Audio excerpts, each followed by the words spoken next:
Hi, welcome. This is the LGBTQ New Americans Project, and my name is Wilfredo Hernandez. I'm the Arts and Culture Group Leader here at Brooklyn Community Pride Center. And I'm Jackie Yodashkin, the Public Affairs Director for Immigration Equality. Today's Wednesday, May 31st, 2017, and we are here with... My name is Galina Grabenyuk. My short name is Lina, and we are at the Brooklyn Community Pride Center. Welcome, Lina. Thank you for joining us. Thank you so much for having me. I think we can get started, and maybe you can tell us a little bit about where you grew up. So I'm originally from Russia, and I grew up in Rostov. It's a city located in the south of European part of Russia. And this is where I grew up and spent the 20 years of my life, first 20 years of your life. First 20 years of my life. And what was it like growing up there? It was good. It was 20 years of growing up. I think it's a lot to say. So I had a sister. I lived with my parents. My parents never divorced. I went to school, and then until my 7th grade, and then I entered a private school. So I went to private school from the age of 12 until 16, and I studied psychology there. And after I went to college, and I studied finance for 4 years, and on my 4th year, I've decided that I really wanted to move, that I wanted to live in a different country, and I pictured in my mind New York, and I really wanted to go, and I came to New York. And of course, there was a reasons why I wanted to move, why I craved it so much, and honestly, my family is not that we were poor basically, so my parents were trying to give as much that they could, so they provided a good education. I went to a good school. But then when I decided to go visit New York, and initially it was a plan to go for 4 months for the summer, they didn't have money. But the universe, it worked out that way that I made it, and it also was very interesting period, and how it all came together. And this is how I came to New York, with no intentions to stay here, but then it happened that I did. So, how old were you when you came to New York? I was 20. So you were done with school at that time? No, actually. Yeah. So that's the funny part that upset my parents very much. Because in Russia you have to study, they changed the educational system. It's different right now, and I don't know the specifics, but at that time you had to study 5 years, and after 5 years you basically graduate. Or you study 4 years, and then another half year, and then after the half year you take another semester to write a paper. So I didn't finish that 5th year. I stayed in New York, and I dropped out from the university, and I never graduated from college. And so what about New York specifically were you interested in? What drew you here? I think, to be honest, speaking honestly, I don't know. I just had this desire. Maybe it's because of the media and the TV show at that time that was really famous, Sex and the City. That everybody been watching, and I can't say that I really can relate to it right now. Every time when I I can't say that I watch it, but I see other people watch it, and I'm trying to tune into it, but I'm like, no, it just doesn't resonate with me anymore. But at that time, I don't know, there was something, maybe other, like, but I think maybe influenced through art, through like movies, and through the like American culture, because we like they don't show as many Russian movies. They don't show Russian movies here at all, you know, and. American culture is still big in Russia, you know, the music culture, the movies, and like all different aspects. Mostly pop. So there's not, maybe right now it's different because I haven't visited Russia for 12 years. Maybe it is different right now, but at that time, you know, the like hard rap music, like I wasn't really familiar with that. And mostly they would broadcast, you know, really like a sweet, very like vanilla pop culture, like Britney Spears and Justin Timberlake, and we would listen to it. And I thought that, you know, Disney and all of that, that's the America all about, which isn't. And it makes, I mean, it isn't. But I think it's not because it's just because what we were exposed to at that time. So you said you came here not intending to stay, but you stayed. No, not at all. I didn't even have in mind that there is a possibility like that. Like my consciousness, like I wouldn't even think that, because I always like I lived with my family till I moved here, and.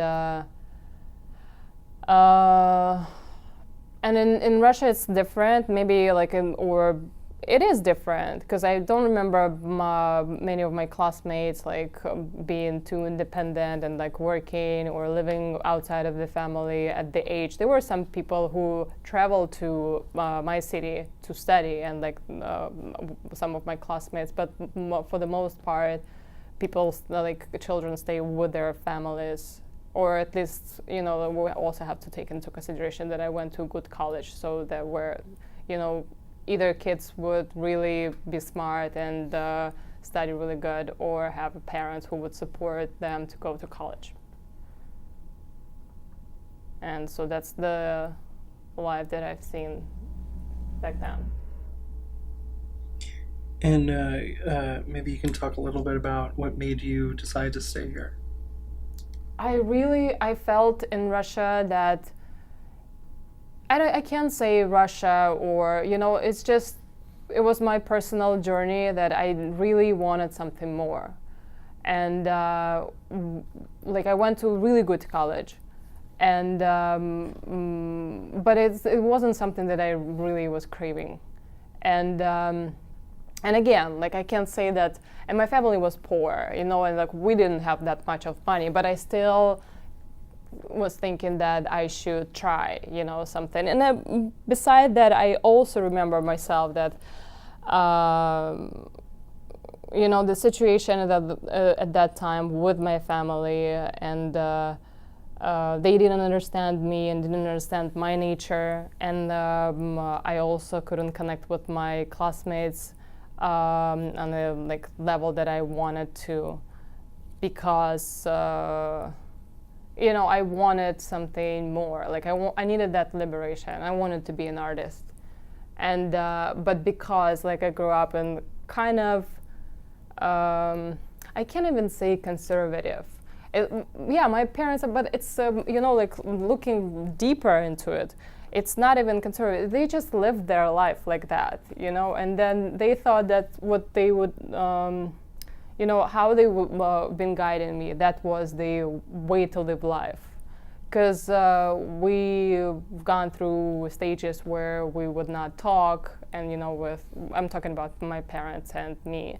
And we've gone through like a very difficult period, you know, like times.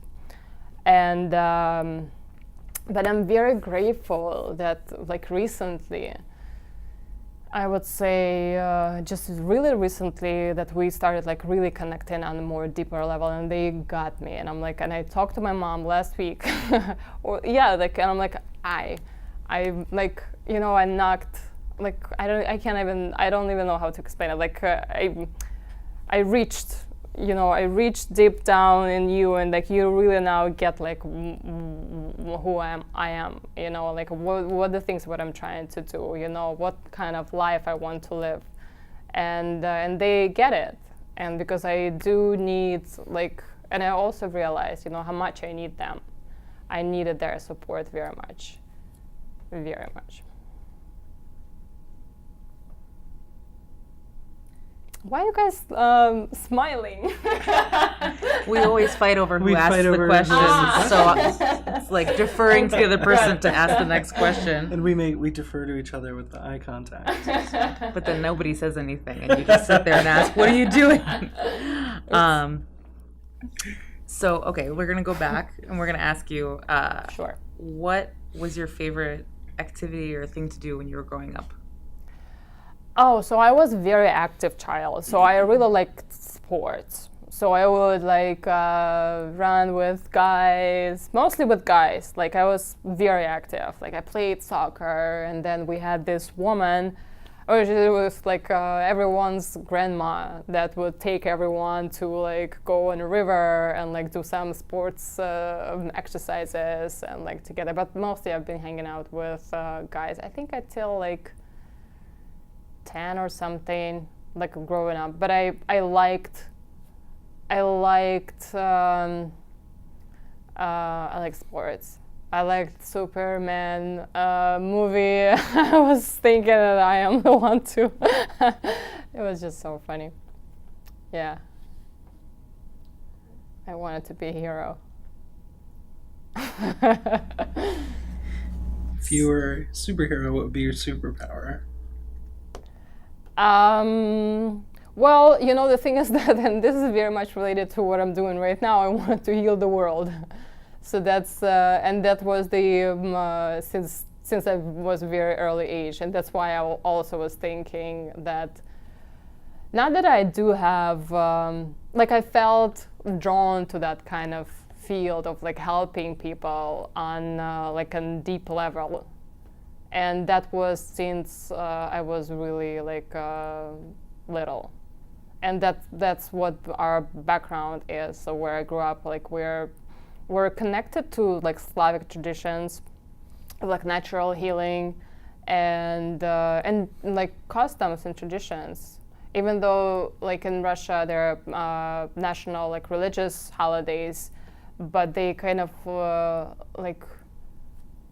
The Slavic traditions also override it, and like our family never was religious, or like I also can only remember myself going to like a church. Like I don't know, maybe I went twice there, and but you know, like I don't know, we've always been kind of spiritual, and so spiritual powers. And you were saying that you're pursuing healing still today, right? Yeah, I'm a healer. I do healing. Can you talk a little bit more about that? Sure. What would you like to know?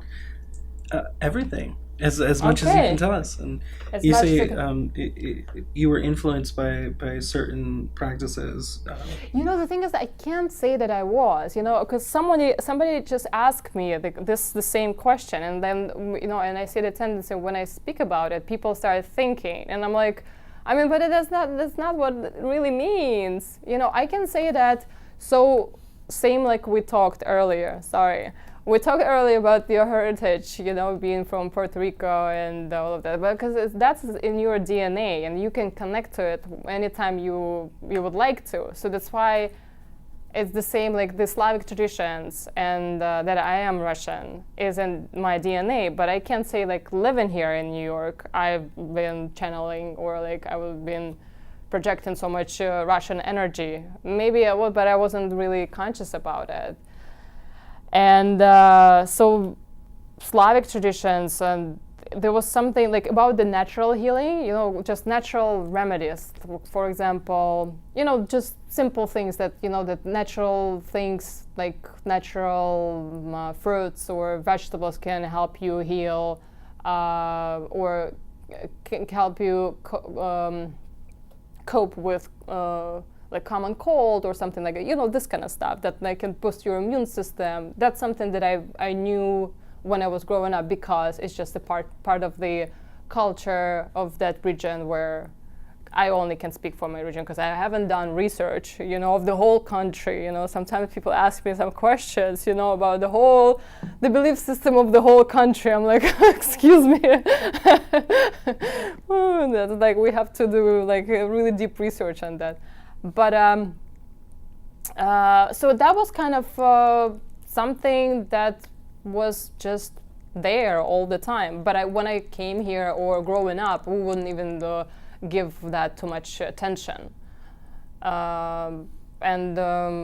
It's just part of culture, you know, same like here, something is part of the culture that no one really pays attention to.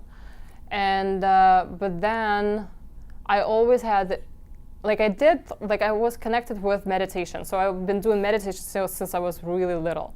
But it was just a different type of meditation, not a regular that you sit like in the pose of lotus. But I don't know, I was kind of attuned to it. But it was also a long journey for me to understand what it really means, and you know, and then here I discovered there is such a even path, and you can take you can go this way and, you know, become and pursue it as a profession, or, you know, something that you could practice. So you talk about bringing part of you from home to here, and what was it like? Can I just say one more last thing about it? Because sure. I started talking about the Slavic traditions and you know the culture, but that's something that I started connecting very recently and revisiting. You know, when I realized that roots are really important. Roots are very important. That like you really no, but seriously, you know, you have to know where you came from. You know, like, you know, just like talking about the physical level, it's really important. You know, culture, and then parents, and you know, and then lineage, where it's really, really, really important. But and this is something that when like being an adult, like I made a decision that because I had this kind of mixed feelings about Russia, you know, when I moved here and after that. But the same, like I had the feelings, you know, not so pleasant feelings towards my family and, like, you know, our relationships. You know, there was a cause, like a reason for that, and all of that. So that kind of was related to the, you know, just being Russian and that kind of stuff. But here in New York, already on this land, you know, that I found the like I started connecting with spirituality and like spiritual people, and then I've discovered the whole universe of that dimension, and then I reconnected with my roots. So this is how it all happened, and then it made all like the sense why, what, and like, you know, all the dots were connected. Thank you. Sure. Sorry, it's intense now. It's great. It's great. When you first came to New York, where did you go first? Where did you come to? So it's really interesting. Also, another thing, because like that was a miracle has been happening. You know, like first thing that my family didn't have money to sponsor my trip to New York. And also, I didn't have anyone that I would go with, because I decided I'm going to go myself. And I didn't tell anyone, I only told my family and my best friend that also helped me, because I didn't even have the proper paperwork to apply for the whole thing. And it was, we missed the deadlines.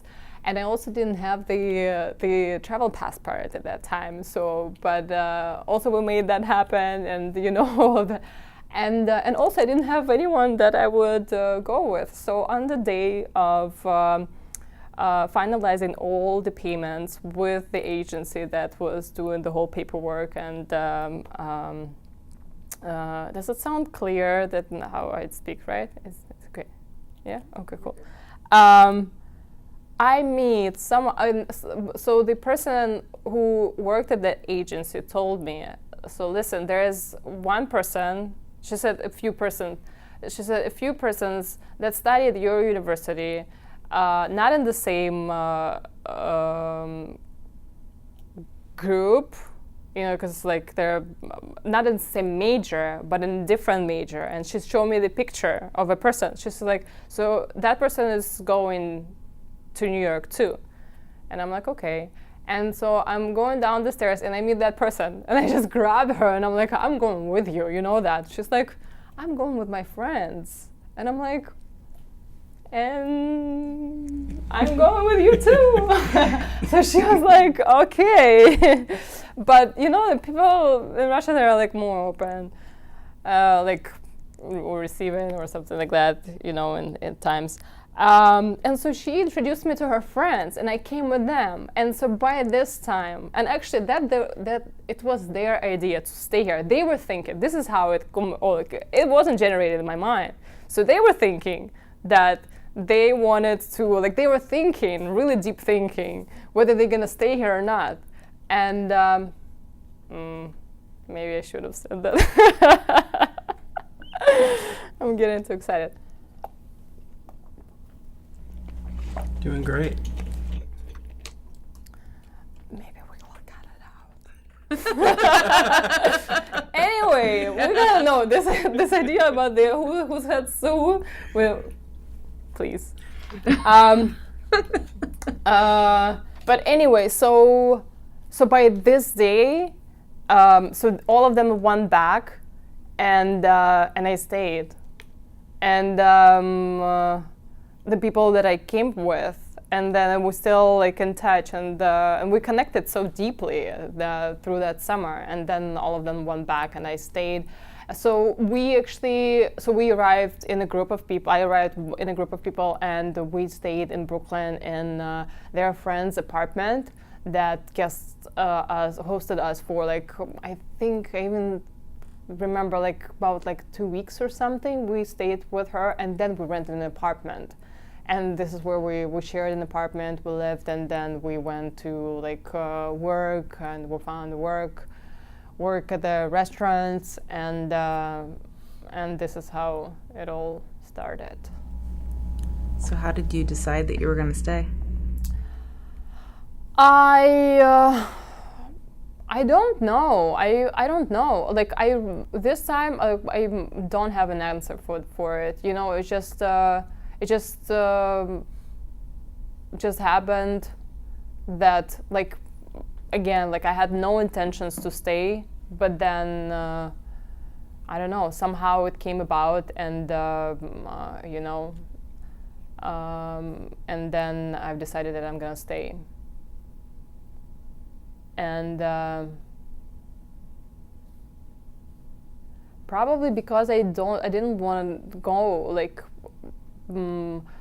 I did not have this idea, but then somehow it came about, and then I think the reason why I didn't want to go because I felt pressured from the family. I really needed space, because I really needed to do my thing, to reveal myself, to build my life the way I wanted it. And I felt that if I'll go back, they wouldn't let me do it, not because they didn't even understand it. And I think right now they do get it, because I do get a lot of support from my family, because I really told them that really I need your support. I can't fighting or all of that. And we also had some other things that happened in the family, my father got sick, so it also affected my mom, and it changed her also, and the way that she viewed the life. And but it shifted the energy, and but at that time I just couldn't, I felt that I wouldn't express myself, and I really needed it. I express myself artistically and in other ways. So everybody that you came with left, and how did you go about building a community here? how do I go about building a community here? Yeah, like, you know, how did you? I think like throughout my life here, there were a lot of friends that like. I was just talking to my mom recently about it, but because I don't stay in the same place, and I talk about not the physical place, but you know, like I don't know, like it seems like people come and go, and it's just like, you know, during one period of time, I like could have connected with someone, and then I'm not sure I understand the question, so that's why I'm like, I don't know what I'm saying. That's okay. I'm just trying to find out what it was like for you when, you know, you came here with these people and then they left and then you're by yourself. So how was that? I stayed, so I moved in with their friends, and it was 5 guys that I lived with, and but it was like I wasn't really aware that the transition was hard and difficult. You know, I only realized it after many years, but I stayed with them. I can't say that I couldn't really connect with them, and there was like situations, and I'm not in touch with them anymore. We parted like many years ago, but I lived with them, I would say maybe 2 years or something, and then I moved out. Yeah, so I stayed with them. What was the most surprising thing about being in New York when you got here? First, it was just really interesting because when I was on the plane on my way, I felt so damn calm because I'm like, this is happening, and I'm like, that was supposed to happen. I don't know. I felt like I didn't have this buzz. Like I felt that even though there was like miraculously I made it. There was just how all the things came up together. But on the plane, I was like, that's how it should be. Like it should have been. When we came, I remember that the first thing that, because the girls that I came here with, so it wasn't their first time, so they visited New York before, and so they were like introducing me to Brooklyn. So like, the first thing I remember, you asked me about the fascinating thing. I'm gonna tell you about the least fascinating thing. So we got stuck in traffic from JFK to Brooklyn, and it was Z100 with the rap music that I was not really familiar with, and I'm like, what is happening? And I remember that it was so hot because it was in June, and like dusty roads, like I don't know, I know that the air isn't that dry, but it felt that the sun was so bright and it's dry air. So that was just but okay, so the girls that I came with, they've been introducing me to Brooklyn, and I remember that they said something about Dunkin' Donuts. But they said, like, I don't know, it was just something that coffee from Dunkin' Donuts meant something. I don't remember exactly, but I remember that all of this, the Dunkin' Donuts and Baskin Robbins, the ice cream, you know, and eating all this stuff that you, like, I wouldn't put in my mouth right now. And, and we like kids that came from Russia, like there was, the fast food came from where? No? Okay, we don't have that much fast food, maybe right now, but it was like a trendy stuff to go to McDonald's, like, because I think they opened up McDonald's in my city, like on my second year in college or something like that. So I remember we would go, but it's not like a regular food that you eat, because Russian culture, they're big in cooking stuff. Like they like potatoes and all of that. I know this is that's the stereotype. So that's why I wanted to repeat and see the reaction. But not only potatoes. No, we also have buckwheat and what else? Rice, rice. Anyway, so yeah, I remember there was a lot of junk food eaten throughout the summer, and at that time I was not vegetarian. And I remember that we didn't even eat meat. So I've gained so much weight by the end of the summer. Oh goodness, no way. Yeah, the food was different. I loved New York. We visited all the sites, like regular sites, of course. We went to Times Square. I remember that I think the first time we took a train to Herald Square. So I remember myself on the escalator going up, and all these buildings, amazing, skyscrapers, scrapers, and all of that. It was beautiful. Of course, no, I was fascinated about everything. It was beautiful, and Brooklyn Bridge, and just like hang out, the energy in the city was wonderful. It was great, and that summer was actually the best time in my life. That's why maybe I didn't want to go. But then, like when you go so high, just like experiencing happiness.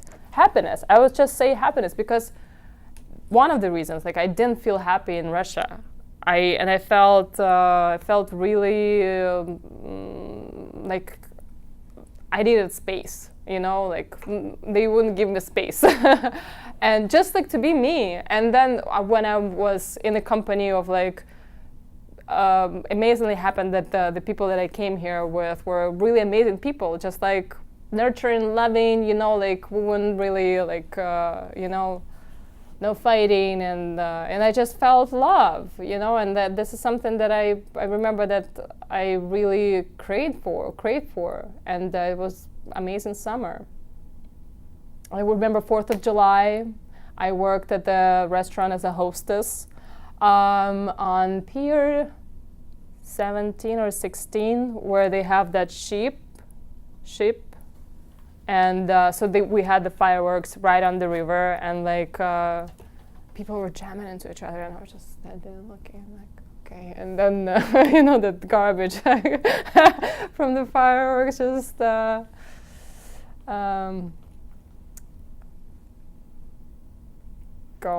catches your goes right in your face. Okay. Does it answer your question? Yes, thank you. Beautiful. So how are you doing? After all of this, these great cultural experiences here, Yep. How did you go about then making your life here, staying here? So I worked, and not all the time was such a good time. So that's why when you experience, I mean not always, but anyway, so that was the amazing summer, the first summer that I spent here, and then there was bam, in reality, friends went away. Then my parents were really frustrated about my decision, and then I worked at the restaurant. So I kept working at the restaurants for many years, and then meanwhile I tried to pursue arts. So I went to different schools. I went to NYU to get a certificate. So it was not the BA but a part of continuing education department.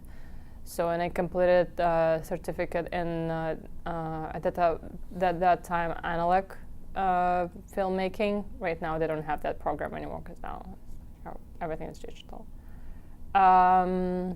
And then and then I started studying arts, drawing, and then singing. Started taking singing classes and like viola also. Other things, but mostly I remember I worked a lot, and the job that I had,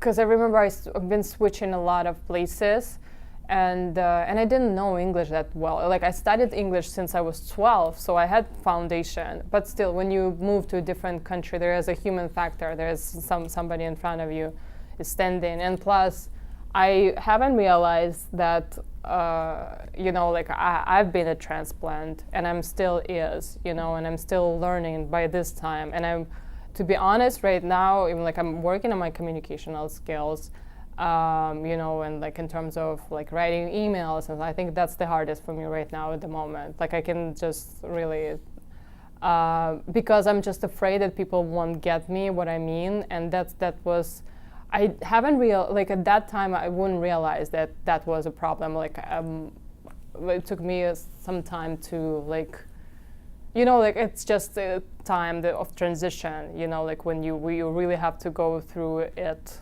to, but I started from the bottom. And that's how like I can say, no privilege. So when did you find immigration equality? Immigration equality, I found, I've heard about immigration equality. I think 2013, so this is when I went to immigration equality. So beginning of 2013, I'm trying to remember because I know that my friend pushed me. She's like, go. And like and this is what I was saying, like why I had this situation with my parents, like I used to be very, like sensitive, so I wouldn't approach people. Even like a person wouldn't.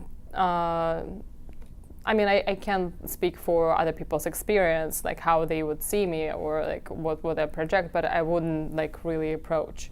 But my friend was just like, you have to go, you have to go, you have to go. And then I called immigration equality. And that's actually also another thing, because at that point I was really depressed, and I was illegal for many years at that time, and then by that time, I haven't been speaking about this for a long time.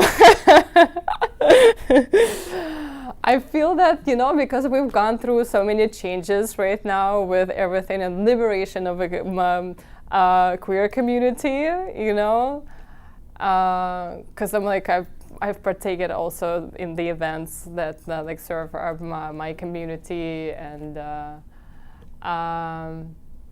so I feel like there was a lot of healing. I think 2013. I think, yeah.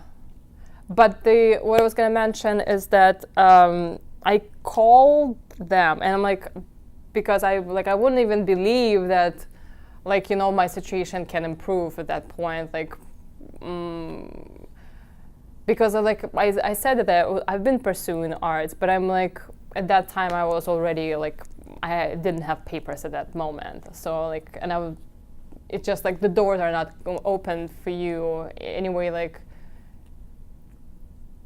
whether you do something or not, like, and I didn't feel completely that I would like belong here, but because I've never experienced what it means to belong in the country, like on a legal level, I didn't know that the problem was like, that was the thing. But yeah, and I called immigration equality, and then they told me. And I told them about my situation, that I'm from Russia and all of that. And I told them even, and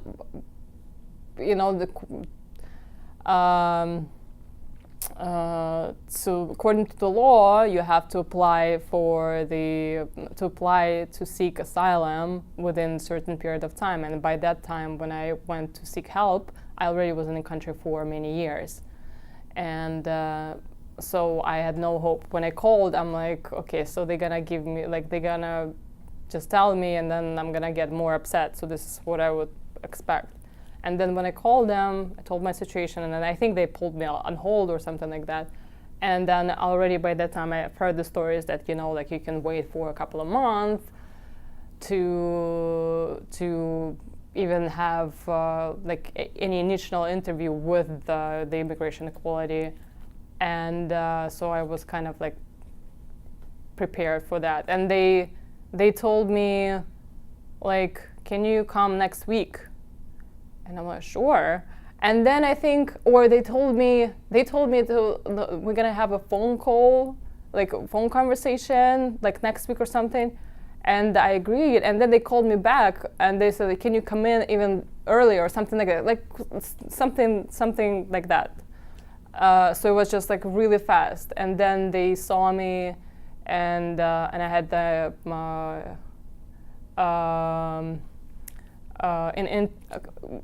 do I call it interview or what it's called? Intake, maybe? Intake, yeah. So I had an intake with Pamela, and I told her like my situation and stuff like that. So she collected the information, and I left. So and I'm like, like a Russian person, I'm waiting. Like I didn't know that there's such a thing as follow-up. And then I think it was a couple of months or something. I don't remember, because I think I went on, I think it was June 11th or 2013 or something. I think so. And then again, my friend is like, why don't you call them? She wasn't that cool. She's like, why don't you call them? And I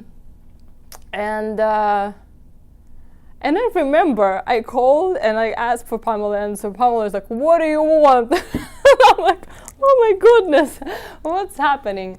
But I don't know like what it was. And then basically they called me they told me to come back, like almost like right away or something like that, to sign the papers. So they will start assigning a pro bono lawyer for me. So I don't know what it was about. It's still a mystery for me. Why I had to call back for that. If you want to cut it out, you can do it. You're fine. You're fine. And so what happened then with your pro bono lawyer? How did that process go?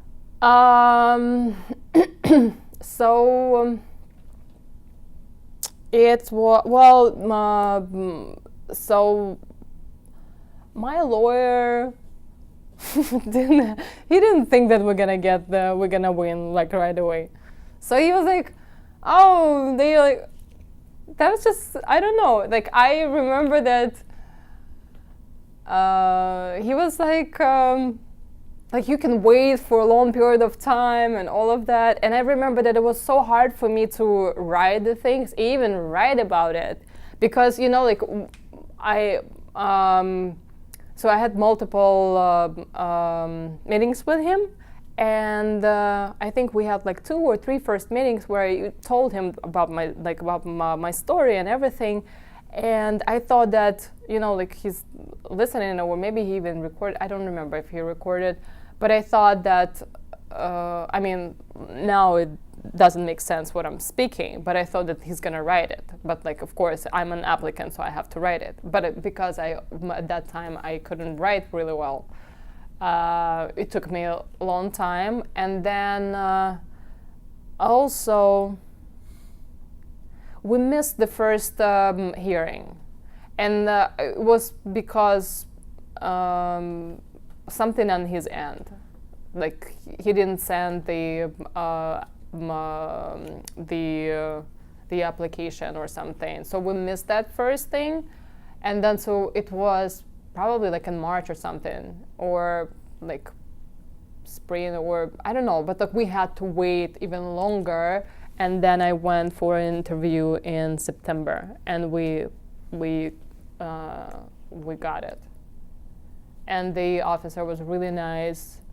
I remember she had the blue eyes, and I told her, "You have the same eyes like me." And I thought, like, oh my God, what am I speaking? She's gonna dismiss you. But no, she was really nice. And actually, I met her after that. Just like, it happens to me all the time. Yeah, I saw her. I was in a neighborhood of my ex-girlfriend, and I walked down to take the train, and I met her. It was so funny. I gave her my card. She never responded. And so what did it mean to you to get asylum? Okay, so today is a Shavuot. I'm speaking Russian right now. It's a like really great, because the spirituality that I'm connected is Kabbalah, so it's one of the Kabbalistic and also Jewish holidays, because both are connected. Or it's deep subjects. I said connected. I dismissed that. Related or anyhow. So I remember that the interview fell on holidays, on the Kabbalistic holidays, on Rosh Hashanah, which is Kabbalistically saying it's a day of judgment. You're laughing. No, Did you know about this? No, I'm smiling. No, but I'm so interested. It's so interesting because, and I remember that,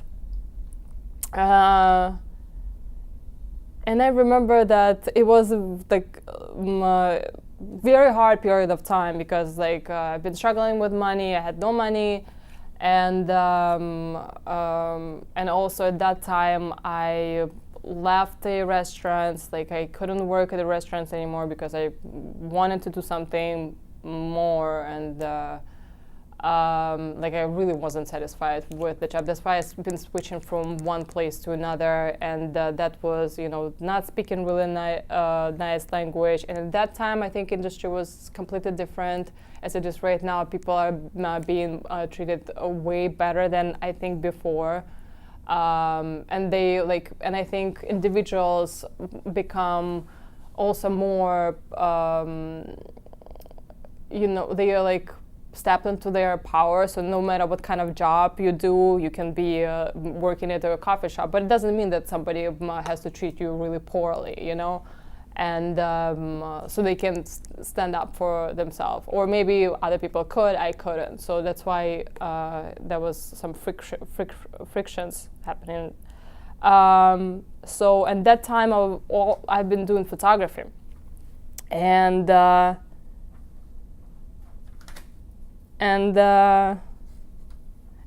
so why I started saying there was a hard period of time, because I also, prior to that, I wanted to do astrology chart reading at the Kabbalah Center.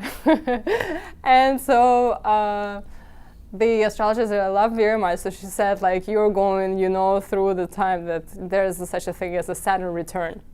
And, that everyone is going through, and then the Saturn brings the things in order, and like really points at the limitations, like, just the physical limitations and like what you're connected with. And so that's why, like, it was right in my face, there was just a lot of things that needed to, and Saturn also deals with authority. And, we also like talking about the, papers. And so the interview falls on the Judgment Day. So for me, I'm like, oh my God. And then, like, I'm gonna be scrutinized, and I don't know, and my lawyer's like, oh. I mean, because like it was just such a horrible and so difficult period of my life, like having no legal status and like no financial support, like you, of course, you feel like a plant, and like anyone can step on you and like do whatever. So like you don't have, and plus I also was not connected with my family. The only family I had, like that's the community, the Kabbalah Center at that time. That I received so much support from them, and that basically helped me a lot, you know, through the years. But so the judgment day, we're going for the interview. I'm telling the girl that she has a beautiful blue eyes like mine. I mean, I'm not saying that mine are really, but anyway. And then I received the decision 2 weeks after, which is the amazing other holiday, and it's called, oh goodness, I'm so excited, I'm keep forgetting things now.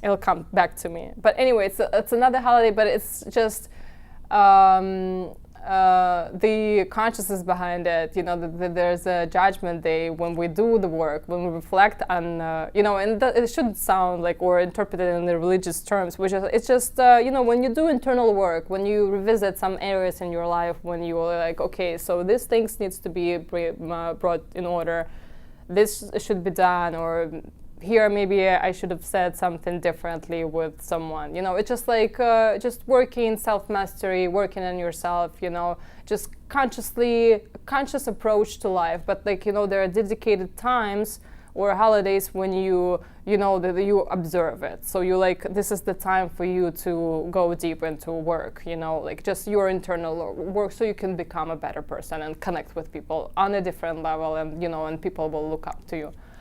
And then when we do that work, and then we celebrate. And this is on the day, and it was a Shabbat also. And like the Kabbalistically saying that when the holiday of such a nature falls on a Shabbat, it's a big deal, you know, because everybody are happy, you know, and dedicated time to have fun, right? Friday night. And I remember, so in the morning we went there, and of course we don't know the decision prior to, and my lawyer was surprised. He was surprised, but he was happy, and it was amazing. I felt, you know, like in spiritual sense, I felt high not for the first time. I mean, like I felt like this, like very uplifted when I was in love, you know, like it happened, but on just like without like a specific reason, like, you know, like it's not something tangible that you have. Like, do you really carry like your social? Well, I mean, like maybe you do carry your social security, but like this is something that is like no one pays attention to, right? Because it's like it's already given, or and I think maybe speaking when I was illegal, and also speaking that when I moved here, I was young, and it also probably like came to my understanding later, like what all of this, like, you know, the what it means. So it was beautiful. I remember that it surely made me stronger. I remember that I felt that now I can do my things, and now the doors are opened. And I do remember that it was, and I, you know, because when you, and it's a funny thing, because like we're all humans, right? So what's the difference, whether you have that paper or not? Like what's the difference? I'm like, I understand that there should be an order, right, an organization, and but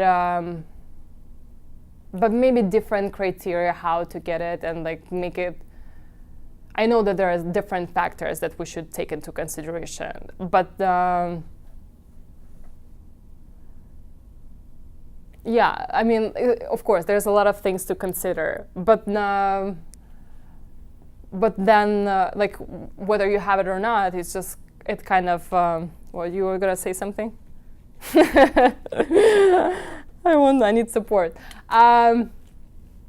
Anyway, so I remember that it was magic. It opened the doors, and I felt that I felt much stronger, and I felt more secure, even though like my financial situation didn't change because of that.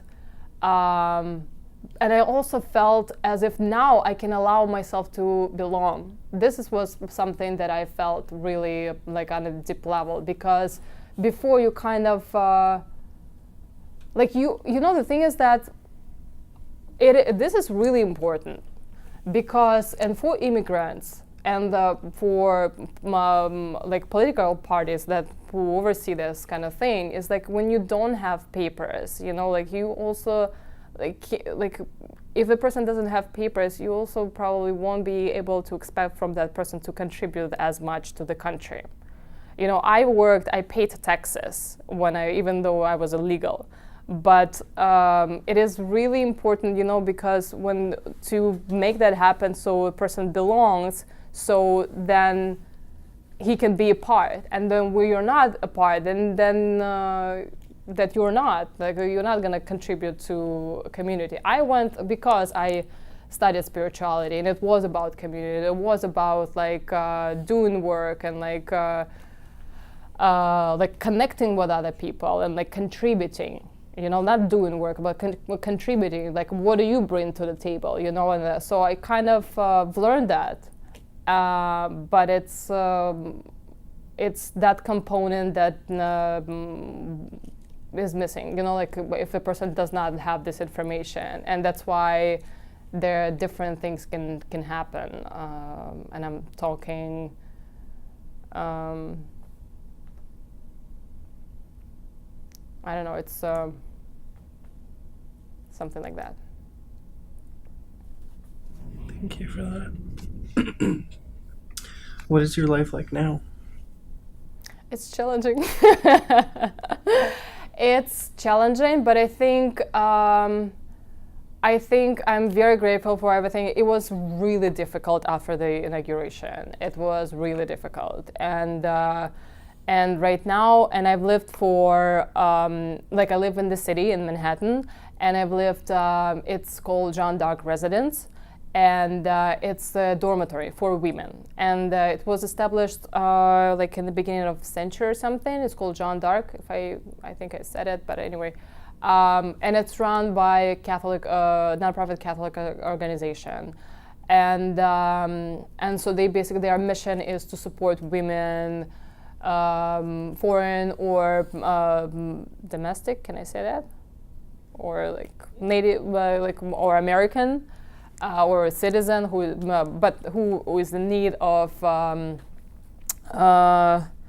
like affordable living and safe place. And I'm very grateful. I've been with them. My lease is up soon. But it was really hard to be in the city at that time, like after the inauguration, because of the march and everything. Oh my God, the energy was, some people wouldn't notice it, but I couldn't find myself but be marching, and I was screaming like hell. And then I think because I was screaming, because the crowd is just moving and I just like, oh, and everyone by myself. And I screamed, and I remember, and Schumer came out. It was just so funny. Yeah. But I think that this, because I'm going through transition right now, so I'm really pursuing what I'm doing right now. Healing work, and so that's was it not only because of the work, but all the different circumstances. But I'm very happy, and I'm really grateful for everything, but because it's a part of my process. I'm very grateful because like I'm learning so much things, and like some things do make so much sense to me, and you know, just in terms like even like what's happening politically and culturally, and you know, what communities are supported by who support them, and what communities are not acknowledged, and also, you know, what's kind of like, because I've been connected to spirituality for a long time. So I think, and plus my family, you know, even though we had the friction, you know, and then we also had to come to terms when I came out as a gay. They gave me a good foundation. And I think all this in mixture gives me like, you know, like, a lot of things that I can use right now and like contribute to where I live right now, and I live in New York. I was gonna say something else, but I had forgot. And I still don't remember what's the name of the holiday.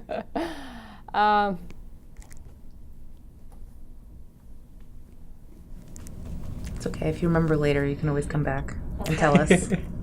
No pressure. So do you have friends and family?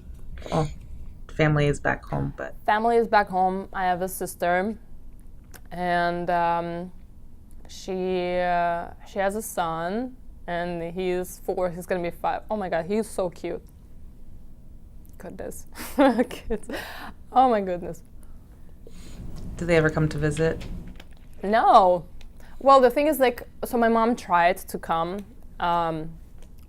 years ago, but the situation between Russia and that time between Russia and United States, so she applied for a visa, but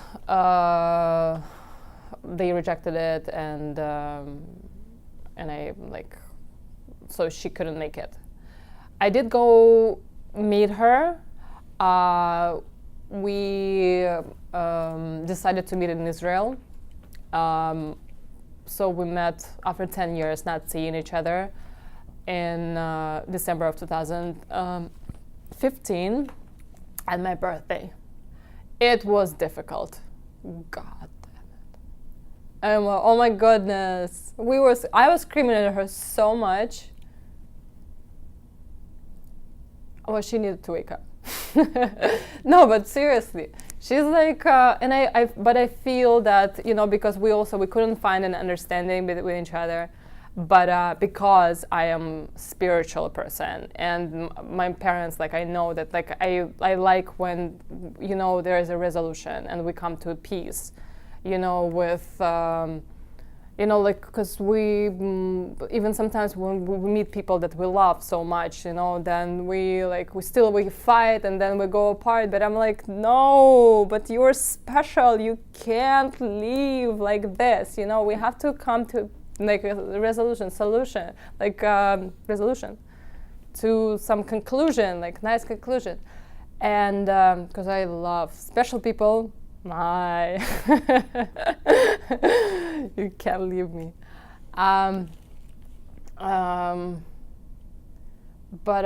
Yeah, so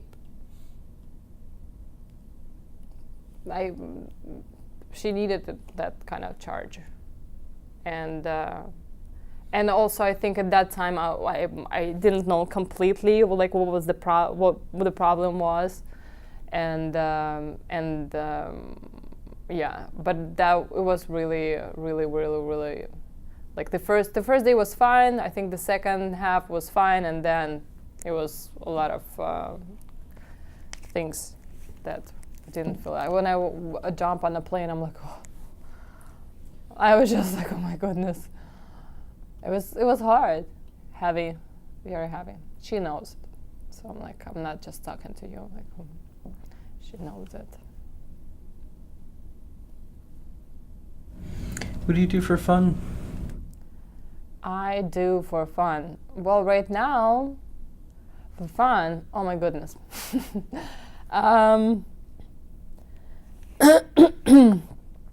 Well, I like meditate very much. I love hanging out in nature. I love. Last week, it was raining. Don't remember which day it was. I think Tuesday or something like that. And it was like drizzling, like not really heavy pouring. But I had a conversation with a friend of mine, and we just talked about park or something. And I haven't gone to a park because I'm like right now I'm so focused. I'm working on my practice and establishing practice, like working on. I'm also going to be featured in a magazine, and very grateful, and and I'm working right now on like writing some stuff for it, so I'm like really in it, and plus like photography and video. It isn't really like a season when it's really busy. Like I can say I'm still struggling financially, like very much. But I'm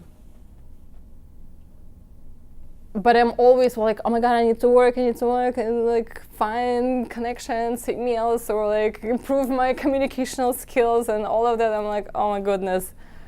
Again, I need to learn something, never stopping, so appreciate, those people who grew up here, you speak the language, like, grasp the opportunity. And I've decided I'm gonna go to the park. It's raining, perfect. I mean, like, yes, I was thinking it's perfect.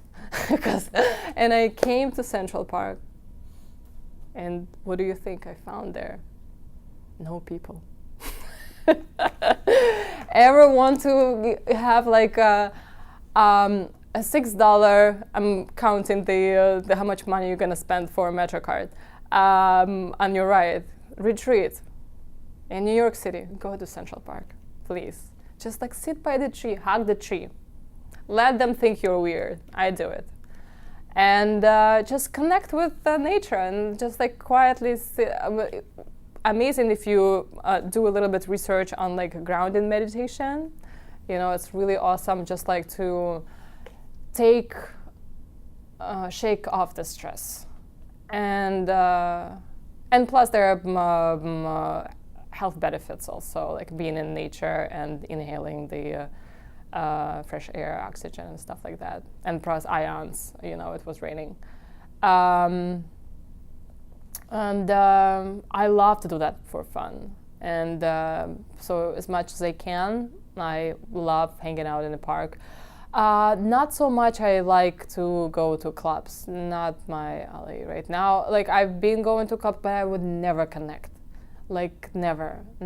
Like maybe sometimes, but it's like, most of the time it's just like very heavy. Like I have maybe at times I have no choice, but maybe I would pretend that I'm having fun, because maybe I just didn't know what the real life meant at that time.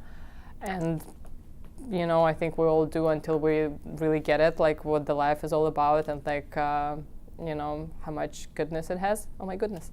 And, but right now I think it depends on who I hang out with very much. I can say that I have many friends, because I'm a very deep person, so I'm like really, but because I've been, I constantly learn something and do something, and so for this reason, I think that we parted with many people that I used to hang out, but I do have a few friends that we still fight with. They think I'm like too spiritual. They'll get it. It's fine. I have people who call me after many years and say, "Oh my God, you were so much more updated at that time. I was so stubborn." I'm like, I'm like, okay. It's difficult at the time, though, but I see, I learn it. I'm like, okay, so just do your thing. I'm not an angel, no. No, not at all. I'm just in a good mood today. In closing, what do you want people to know about LGBTQ immigrants?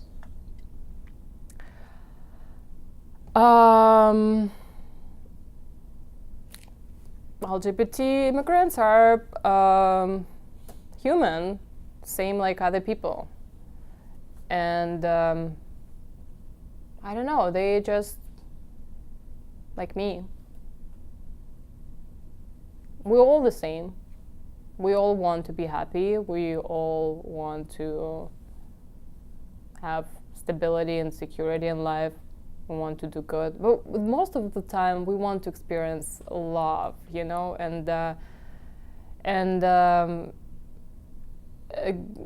like it's mastery. I was just writing about this because it is like it takes practice to learn to receive it and to give it as well, you know. But for those people who have empathy or towards the LGBT community, or who just, you know, just have big heart and like share love unconditionally, so share that love with LGBTQ community. And, you know, sometimes maybe some of the members need some time to learn how to receive it.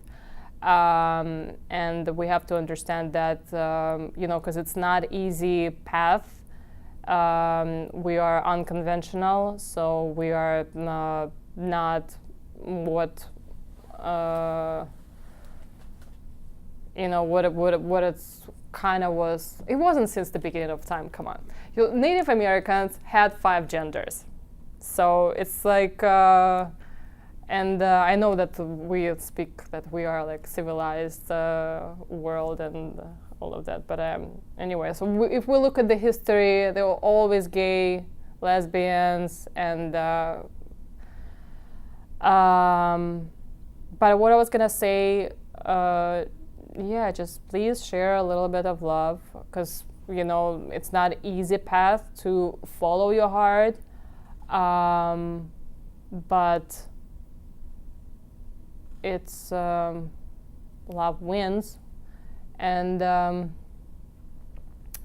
for those LGBT members who know how to share love, and share even with those people who don't understand you, or, you know, because there will be a time that they will get it.